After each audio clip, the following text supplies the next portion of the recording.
Hello everyone, Gen here, and today I'm going to be talking about Team Fortress 2 and Call of Duty, and comparing them and contrasting them. Also, I have to get all this 30 frames per second gameplay done with, so I can move on and record more in 60.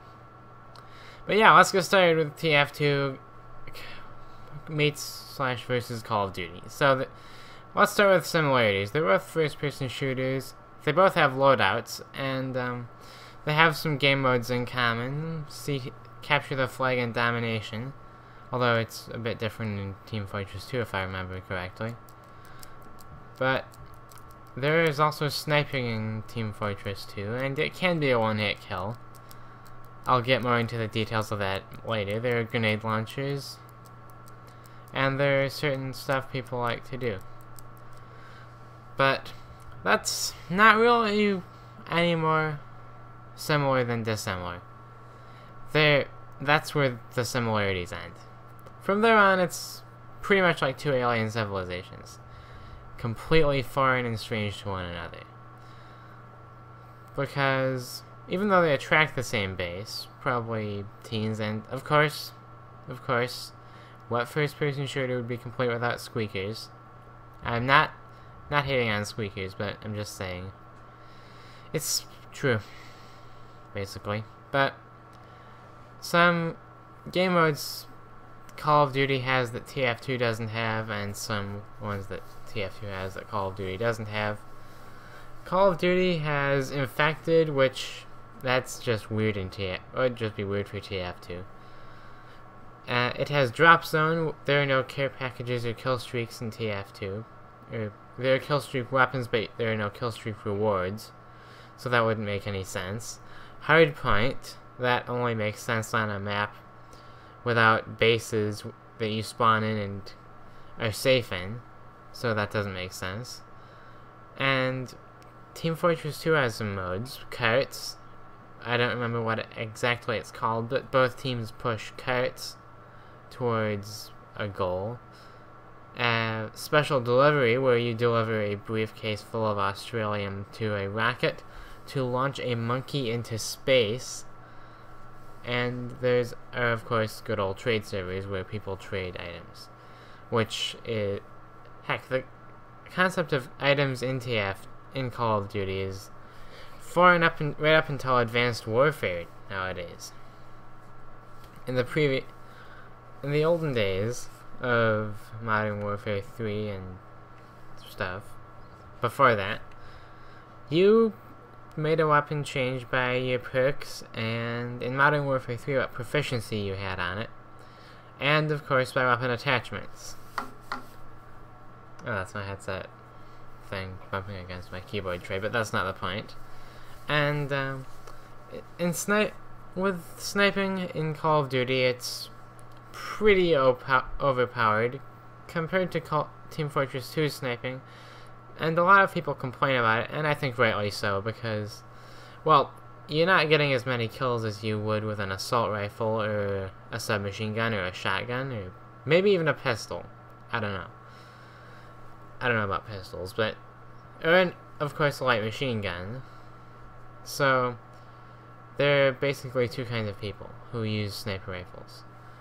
Trick shotters and quickscopers, none of which is possible in Team Fortress 2, because in Team Fortress 2, sniper rifles, they have to charge, and they do extra damage. You can hipfire them, and they don't have any spread so far as I can tell, or very much spread, but they only do about 50 damage. That's not gonna kill anyone.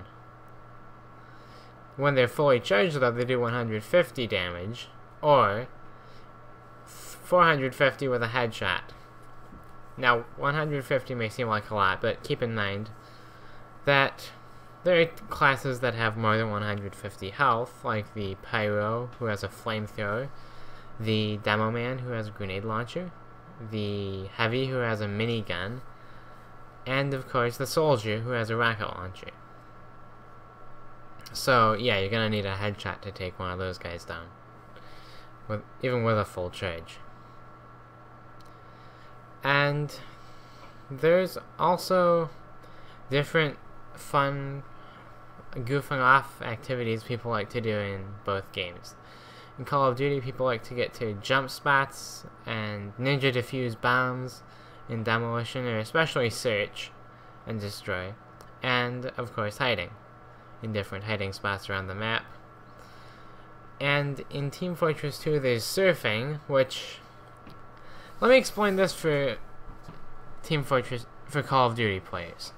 You jump off a high point and you strafe either left or right into a ramp, and you go flying through the air. That wouldn't be possible on a controller. So, there's also rocket, sticky, flare gun, and sentry jumping, although I'm not really sure about the last two. If you don't know about those, it's you fire a rocket at your feet and blast off, which that's just called suicide in Call of Duty. And sticky bombs, the closest is C4, again suicide. Sentry guns you can't manually control, and you don't have a flare gun. So yeah, that makes no sense for Call of Duty. There's also crouching as a spy, or actually spy crabbing is a better example. It's I've actually never spy crabbed. It's weird though. People go as spies and they hold up their disguise kits. And for Call of Duty players, the spy is a class that changes. He can change his appearance into that of other classes. And they take out their disguise kit, aim up, and I don't actually know how you spy crab either, so that's odd. But you also meet annoying people online in both Call of Duty and Team Fortress 2, but they're completely different types of annoying people. So in Call of Duty, especially in Modern Warfare 2, you'll meet the good old classic boosters, and that wouldn't make sense at all for someone who plays TF2, and rightly so, because TF2 has no experience. It doesn't have a level up system, no unlocks, no headshot challenges, nothing. There are also trick shotters who are humorous on the enemy team, but they're useless on your team. And in Team Fortress 2, trick shotting doesn't even make sense, because you're not likely to kill anyone with a hipfire anyway. People who just go around knifing in gun game, which doesn't make sense because there's no free-for-all and no free-for-all variants in Team Fortress 2. And then there are noob tubers, pro pipers, sarcastically, grenade launcher users. Team Fortress 2 has a class built around grenade launchers, but they're not overpowered grenades. They're not contact grenades, and you have to fire a couple of them to kill someone. And some of TF2's annoying people are friendlies who, they say they're friendly, they go out and they don't shoot at you. I call them free kills. But a Call of Duty player would just think, what the heck? What on earth is that? Sentry nesting. Sentries are a kill streak reward, and they can be pretty easily destroyed in Call of Duty, except for Black Ops 2.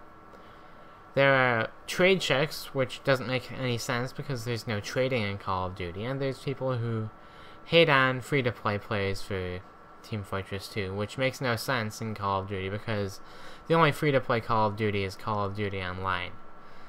But neither community really likes each other. The Team Fortress 2 community doesn't at all like Call of Duty. They think it's stupid, for the most part. A crap game. I don't think it is. They're wrong. And the Call of Duty community, I'm guessing, doesn't know a ton about TF2. It's just sort of two alien worlds, but one hates the other and the other doesn't know a whole lot about the first one. So, to sum things up, Team Fortress 2 and Call of Duty are very different games, and you can't play them at all like they're similar.